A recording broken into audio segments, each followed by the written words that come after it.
Train the muscles, not the joints. Welcome back to Natural Gallant Bodybuilding, and today I'm going to talk to you about a lot of stuff. Maybe not a lot of stuff, but some stuff. There's something I'm going to talk to you about, all right? Why do we have to be so specific all the time?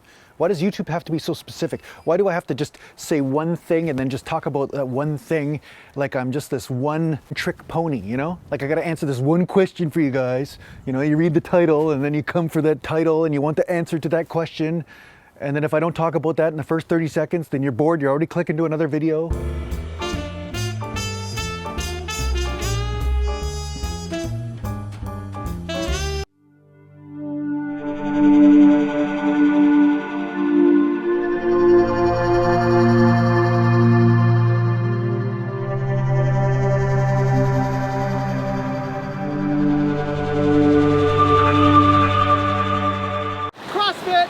Imagine if you actually conducted conversations like this.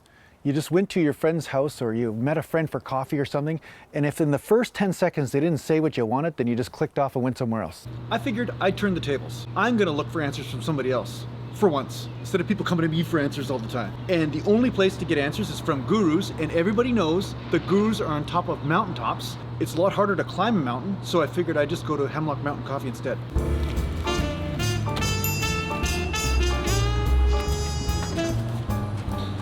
What's the secret of life? I need to know. What is it? I don't know. You suck, Travis. I'm never coming here again. You suck, Travis. You suck. You suck. You'd probably lose a lot of friends that way. Still get a discount on my coffee, right? On that note, you better have patience. You better watch all my videos, no matter how boring or stupid they get, because that's how relationships work, and you should want that. You should want more relationship in your life. Not this just use Jason for information, like, woo, Jason, how do I do this? And then I say this, and they're like, oh, that's not how you do it. I also find it funny when people come to you and they ask you a question, but they already think they know the answer, but they're asking you a question for some reason. I don't know. I don't know why. What's 2 + 2? Well, that's easy. It's 4. It's 4. 4. 2 + 2, 4. See? Antlers. Wrong. That can't be right because you said it. And I feel better about myself because I said you're wrong. Okay, so today I'm going to talk to you a little bit about a smart comment that was made by a commenter just a little while ago. And this guy said that research shows that you don't have to go to failure all the time in your sets in order to reach the highest amount of muscle mass gains. I know I've talked to you guys a lot about research before. I've talked to you guys about how research only looks at one part of something and then says, okay, that's the entire truth, when there's a lot of variables that aren't taken into account in a lot of the research. So if you guys have any questions about sets and reps and all that sort of thing, and whether you should go to failure or not, look at the playlist on sets and reps on this YouTube channel. That's where I put all the videos on that subject, okay? So my answer to this person is, do you have to go to failure all the time? Of course not. You don't have to go to failure all the time, and I did talk about this in how to go heavy video. I made a video on how to go heavy, and I talked about not going to absolute failure when you're going into heavier and heavier rep ranges, just because there's a little bit more of a danger involved, and when you have less control under massive loads of weight, then that's when injuries can happen. So I've talked about when to go to failure and when not to, and at the same time, why does it have to be either or? Because like I said to you before, whenever you change one parameter in your exercise or in your set, it will change what adapts. So whatever is your weak link in that moment is what will be the most important factor for you to hit in order to gain muscle or gain strength. So it has been my experience that although I aspire to go to failure most of the time, especially in the lighter rep ranges, you know, say I'm doing 20 reps, 25 reps, 30 reps, that's when the burn starts to get really extreme. And a lot of times, as much as I'd like to go to absolute failure, it takes a whole new level of willpower to go there.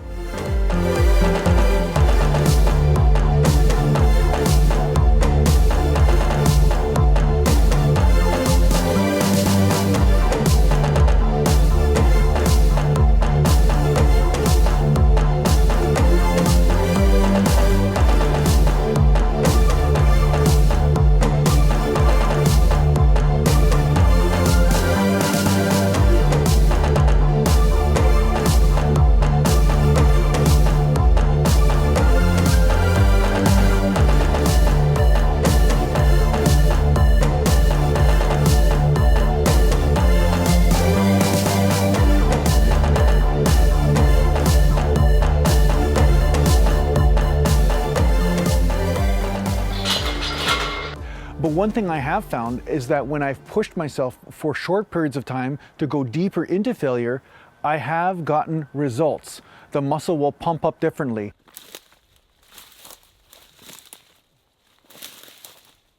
There'll be a little bit more striation that happens. Something will happen in the body because it forces an adaptation.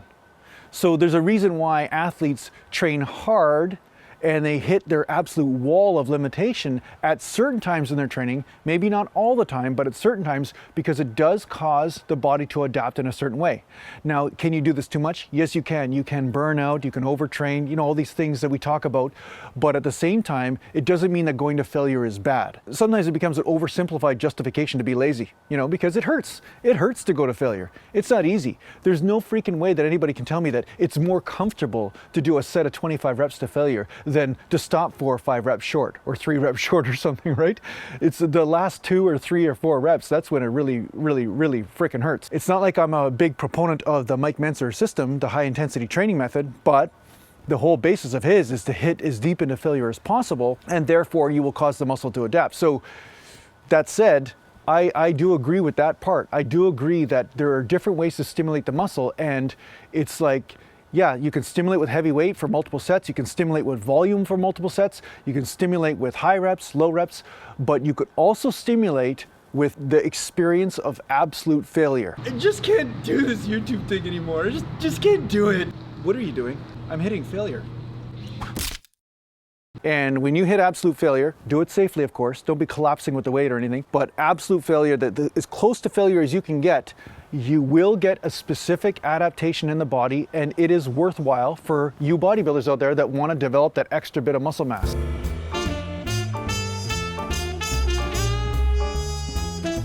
Oh, it's so awesome to meet you. I just subscribed to your channel. I'm so excited about being here. I have so many questions to ask you. No, it's nice to meet you. Thanks a lot for subscribing to my channel and stuff. And what kind of questions you have? First of all, what do you think of John Smith's channel? I pretty much think every other channel is better than yours. I just wanted your opinion on them. I mean, we can all look at it this way. You could look at it as the two extremes. Let's oversimplify things just for a minute, okay? Let's just oversimplify things. If I was gonna take 10-pound dumbbells and just, you know, do a couple reps, we know that my body really wouldn't adapt to it because there's just really no challenge being given to the body. So it only makes sense when there is a challenge that's when the body adapts.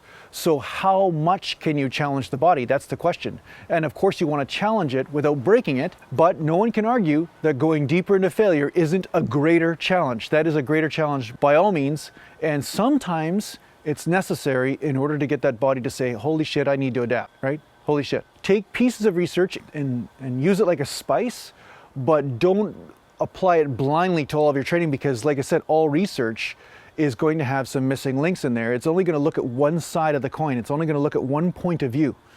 For instance, research shows that gravity pulls things straight downwards. That would be a study, okay? Well, that didn't work out too well. You see how it didn't go straight downwards? You see it went sideways? Holy shit, there's another factor involved that we didn't take into account, see? There's another factor. So gravity doesn't pull things straight down absolutely. The force might be working in that direction, but that doesn't mean it always ends up in things going straight down. You see? Huh?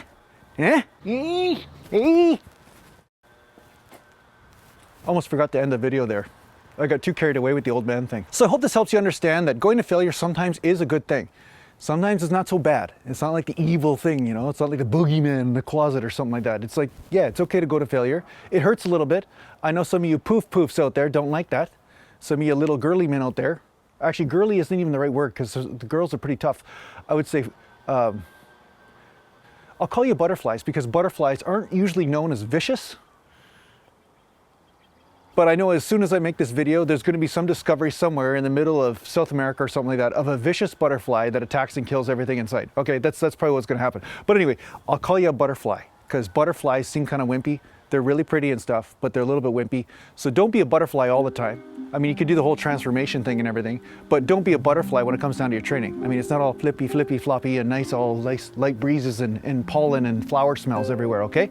Sometimes it's got to get a little bit dirty. Sometimes it has to be a little bit rough, and sometimes it has to be a little bit challenging, okay? It doesn't look pretty. Childbirth doesn't look pretty, so why does your training have to look pretty all the time, right? So go to failure. It's okay if you make kind of funny faces and stuff. That's all right. What are you trying to avoid, huh? Are you trying to avoid just looking ugly in the mirror or something? So that's the thing. It's okay to go to failure. I hope this video helps you out. I hope this video helps you make massive muscle mass gains. Thanks a lot for watching. Thanks a lot to the Patreon supporters. There's only a few of them, but they're very valuable to me. They really are. And oh yeah, and if you want to get a hold of me, just go to naturalgallantbodybuilding.com and take care for now. Can you do the Johnny Carson? Right, Johnny Carson? He used to do this. Look at the old YouTube Johnny Carson videos he was. Yeah, he used to pretend to play golf.